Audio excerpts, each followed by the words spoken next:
kuha nito, 4 na itlog, pero ang yolk ay 8. Bali, 2 bawat isang itlog. So, sulit na rin yung binibili naming itlog na yan sa superstore.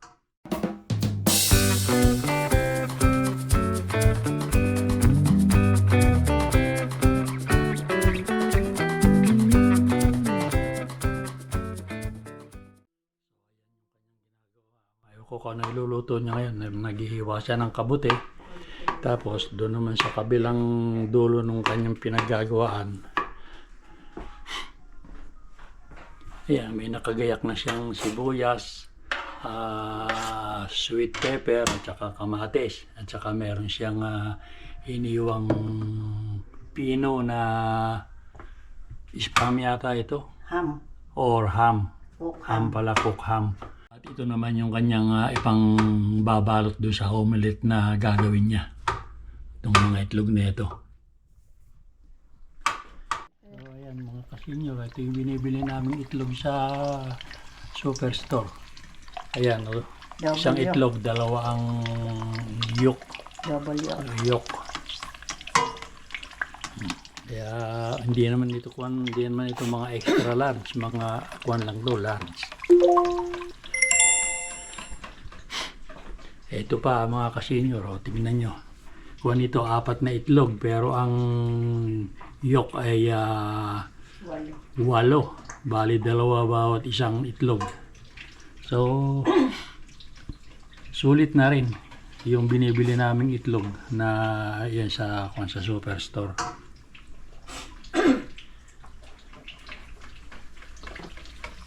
So, yan ang pagkain ng anak ko. Sa kanya yung ano yan, piniprito na yan ni Mrs.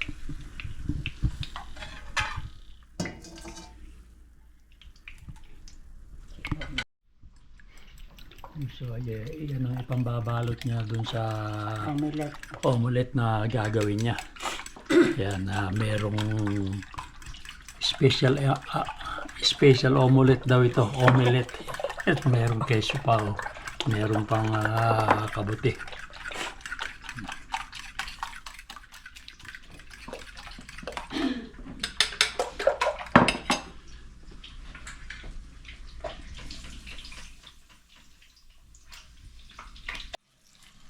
So ayan, inumpisahan na niya yung pagluluto mga kasenyor. Hindi ko na nga na-video yung pagkakasunod-sunod.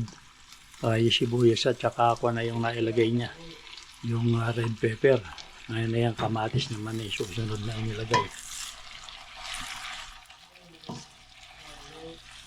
Nagsunod na yan.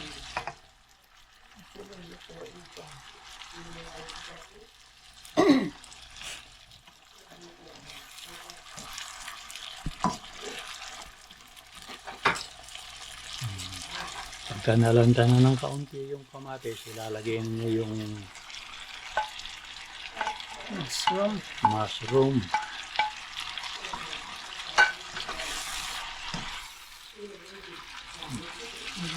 Hindi, kailangan papatang ano.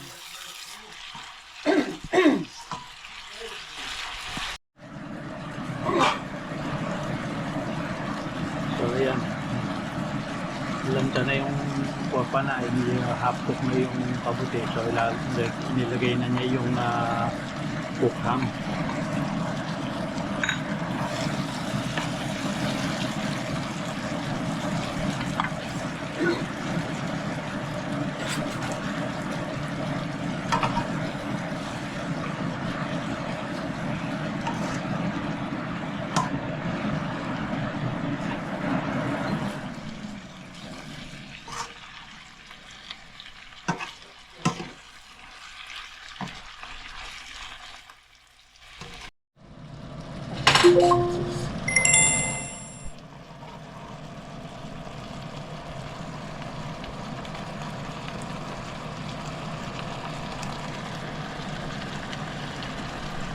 So ayan mga kasinyor, panghuli na yung keso.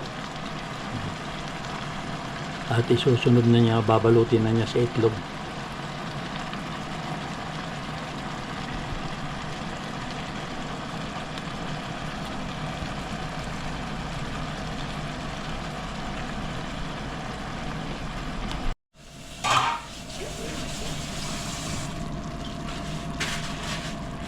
So ayun, na ilagay na niya lahat yung keso.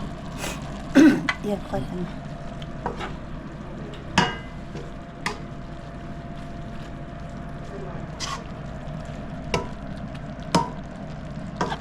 Ito na yan.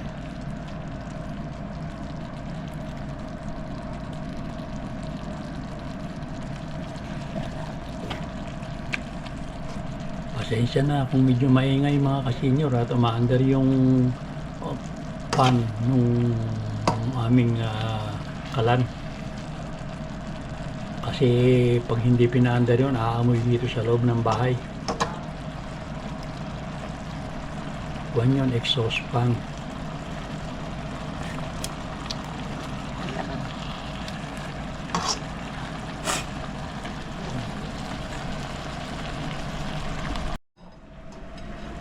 So ayan, inilagay na ganun pala ang gagawin. Ihalo na pala agad dun sa itlog na binati mga kasenyor. Ayan. Akala ko bubulos niya rin sa niluluto. Pakakulang. Ay, hindi ko kulangin. Mabubuo ito. Ayan.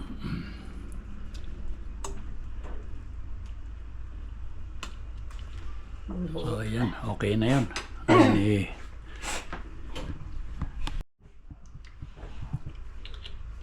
So ayun, doon naman niya iluluto sa isang lutuan. Sa isang pirituhan mga kasenyor. Konti lang yung mantika niya inilagay.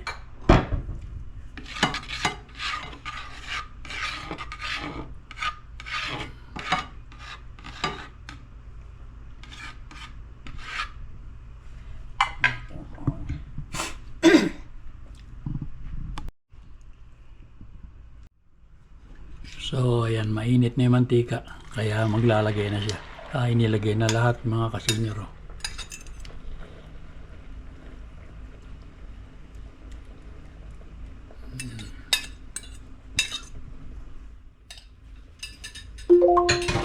Tatakpan ko. Unti-unting luto lang yan.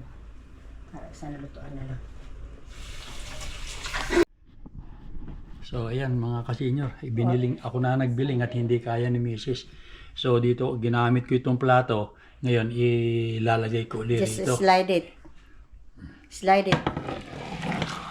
That's the one. Yan, di ba maganda mga kasenyor, oh. Kaya lang nagpuro mantika yung kwan.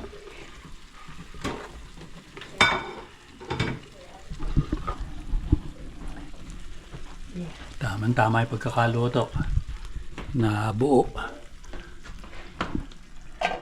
Cover it. Have an even cooking.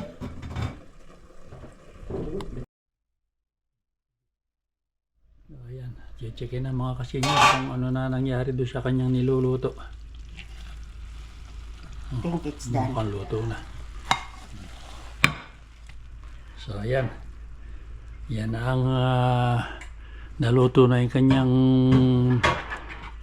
torta. Ano? Omelette?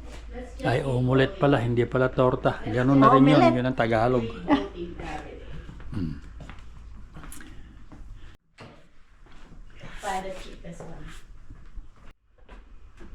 So ayan mga kasenyor. At kami mag-aalmusal na.